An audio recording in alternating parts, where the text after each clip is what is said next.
because if you have been following this trial, it's wild, and it's wildly sad, the details of it, and confusing probably for the jury as they've been taking meticulous notes.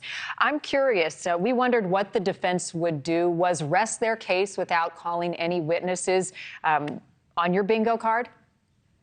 Well, look, and good morning, Marni. I mean, first of all, really the only witness would be Lori Vallow herself. And I think that has been certainly proven that she would not make a good witness. In fact, if you think about the procedural history of this case, there was a certain time that, in fact, her competency was being challenged with respect to her even being able to stand trial. And then that hurdle was overcome.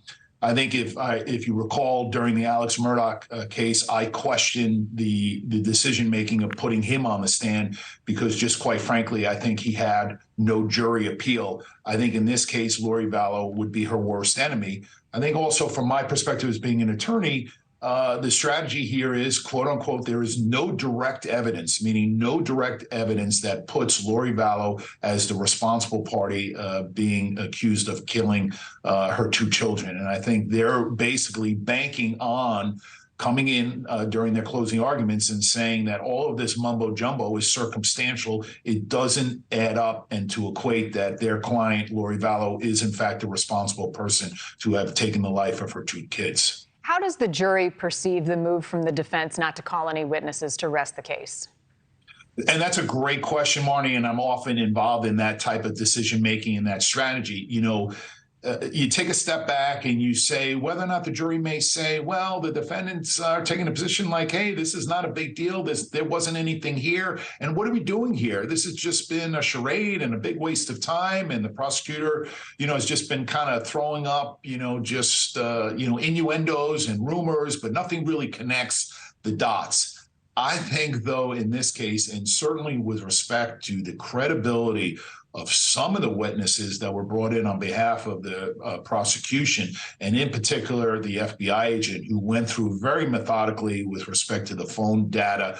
And then, of course, there's an abundance of forensic DNA evidence that does, in fact, identify hair samples and DNA on a shovel. I think there's overwhelming amount of circumstantial evidence that will ultimately lead to her conviction. I will also applaud the prosecutor. There are some times that a prosecutor can over-try their case, but in this particular case, I think they have teed it up perfectly.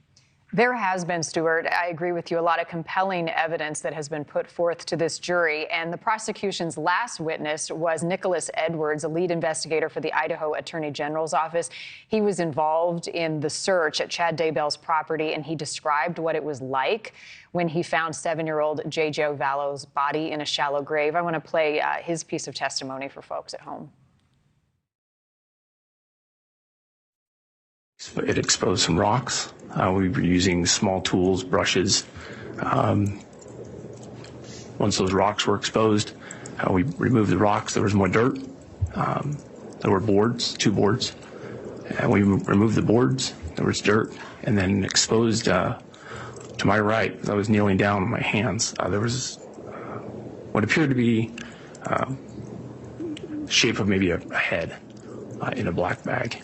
My experience after that was this flood of emotion that we found him, that we probably found JJ, and thoughts of my own son that was the same age.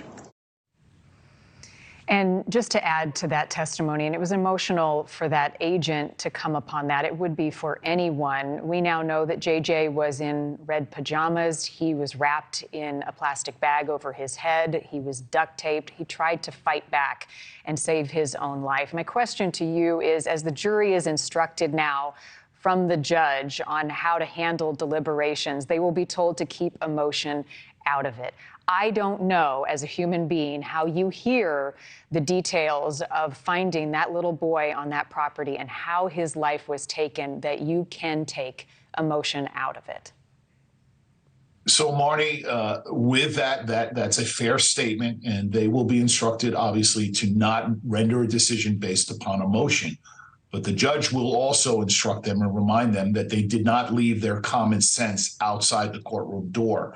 And with that being said, you will have a prosecutor who will continue to hammer home all of the circumstantial evidence. Thank you for watching. Go to newsnationnow.com to find NewsNation on your television provider. And don't forget to click the red subscribe button below to get more of NewsNation's fact-driven, unbiased coverage.